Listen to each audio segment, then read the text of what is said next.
Hello everybody, welcome to number 27. I'm Jack and today I am here with this fabulous BMW 850 Ci. Now I haven't done much with BMWs in the past, but this one in particular I think is one that is really worthy of note for you in particular, because I think it makes the perfect classic at this point in time. When it was released, this was a technological tour de force. It was the first car that BMW ever made, and I think one of the first ever, with four-wheel steering. Not just that, but it has multi-link rear suspension. It has a drag coefficient of just 0.29. Plus, just take a look at those lines. It was such a departure from BMW's previous similar car, the 6 Series, and it opened up a whole new class of its own. Why am I saying that this is one of the modern classics that you should be looking at? Firstly, because prices haven't gone completely mad yet, and we'll talk a bit more about that when I take it out for a drive. But secondly, I think it is a BMW which has real character, real innovation, but it's from that era where cars could still be interesting to drive, could still be comfortable, fast, but be usable. This is a car I wouldn't have a problem with keeping outside, as long as you look after it, and using it day to day. It is absolutely fantastic. So let's take it for a drive and I'll tell you a little bit more.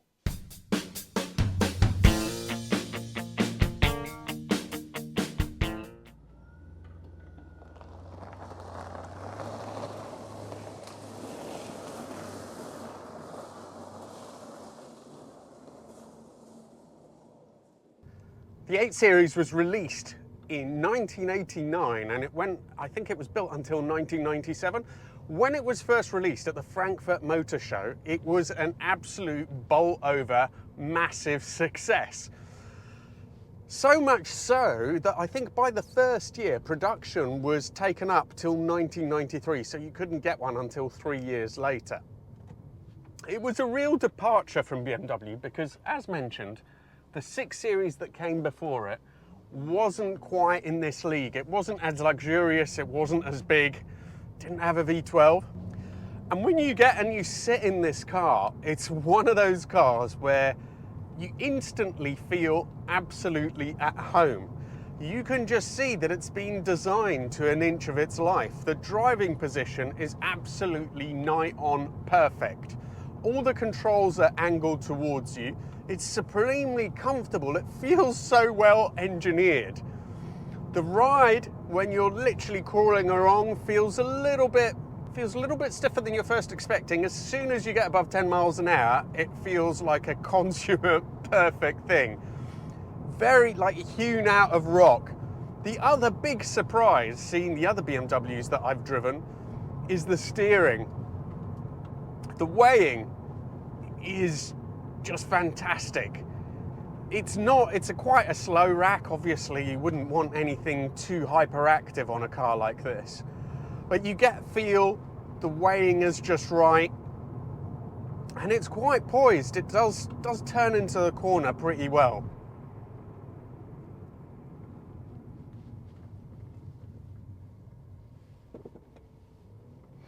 So this is the 5-litre V12. Let's just try putting our foot down a little bit. I'll put it into sport mode, I think it is. There we go.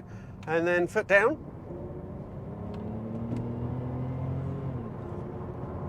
It really goes, but it is so civilized. The nose just sort of pops up a little bit, and the engine, which is quite unobtrusive most of the time, there's enough of a little snarl that comes through to make it a little bit interesting, but it is so smooth.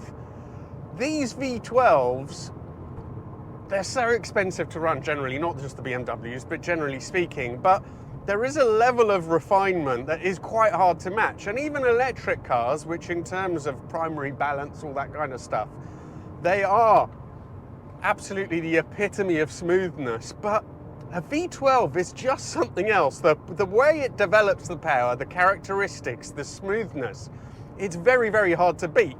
They did make these in manuals. I think it was a 6-speed manual. This has the auto box, but I have to say, I think it does suit it, especially with the V12 and the torque that's there. They did make the 4-litre version, the 840, And power was pretty similar, but it had much less torque. I mentioned to you before, I think this is one of those classics that you kind of have to get hold of before it's too late. And that's because it's just, you can get them from, they start from around £10,000. They used to be a lot cheaper. And up to about 25. I've seen one ridiculously priced, a 50,000 mile car, but ridiculously priced at around £40,000. But others in the uppity range are around 25, and I think for that you should get an absolutely brilliant car. Whether you should go for the V12 or the V8 is a choice that you'd have to make. Obviously running costs would be higher with the V12, but it is the ultimate experience. There's another claim to fame to the 8 Series, V12, although it's not strictly speaking this engine. The CSI, this is a CI, they started off as the 850i, then there was a facelift, slightly different engine after 3 years, I think. And at that time they also made the CSI. It was going to be an M8, but there was the petrol crisis because of the war in Iraq, so they decided to just call it a CSI. That had a 5.6 litre version of this, which is the engine that went into the absolutely stellar, stunning McLaren F1. BMW really went overboard with the tech on these cars, and they even had, it was one of the first to have speed-sensitive power steering. I was a bit suspicious when I read about that when I was doing research on this car, but it does work so well. It is absolutely perfect. Now, there is one thing. I did say that this is an ideal sort of classic practical car, perhaps apart from running costs. But there is a little bit of a fly in the ointment, and that is that those rear seats, they are really mainly there for show.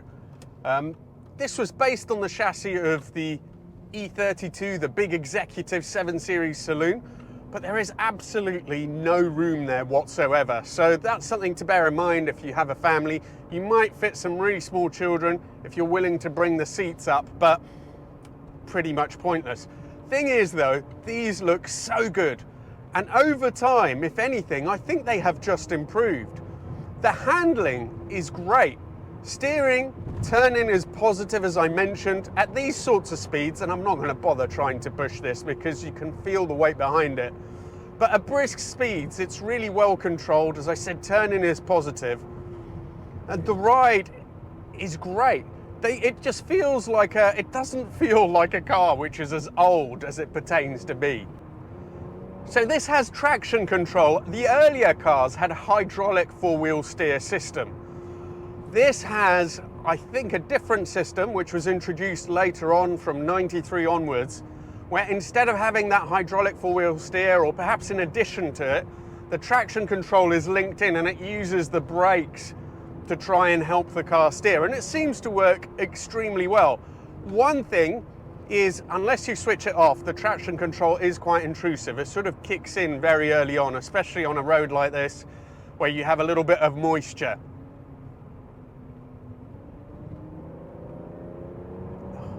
That V12, it's not very loud, but it does sound absolutely glorious.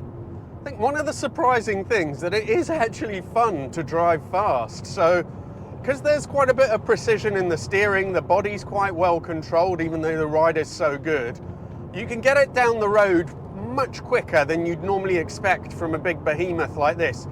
The only sort of change, I suppose, the brakes start to feel a little bit weak if you drive it sort of, you know, if you take too many liberties. But apart from that, massively capable car. That engine is just amazing. It's not, I mean, this isn't blistering, it's a quick car still, 0 to 60 in just under 6 seconds, but it's not blisteringly fast, but it is definitely fast enough to have fun, and it's the way it develops the power and the smoothness of it, which is pretty mind-blowing. It's the torque as well. You just flex your foot a little bit and it responds. I'm struggling to think, perhaps you can help me, but say you could probably get a decent one of these, maybe not the V12, maybe the 840, for say 15,000. What kind of consummate and significant big GT could you get for the same sort of money? Also that has these svelte looks, it's a fantastic thing, and I think it's definitely one of my favourite BMWs. So this 850 is part of the JHW collection, of which Helen is also a part. She tried to join me for a bit of filming earlier. Anyway, I really have to thank JHW. They have an incredible collection of cars, and they do provide them for sort of films, for weddings, for all that kind of stuff. So do have a look at their website. I've put the link up now, and I'll also put the link in the video description. But thank you so much to JHW for letting me drive this car today.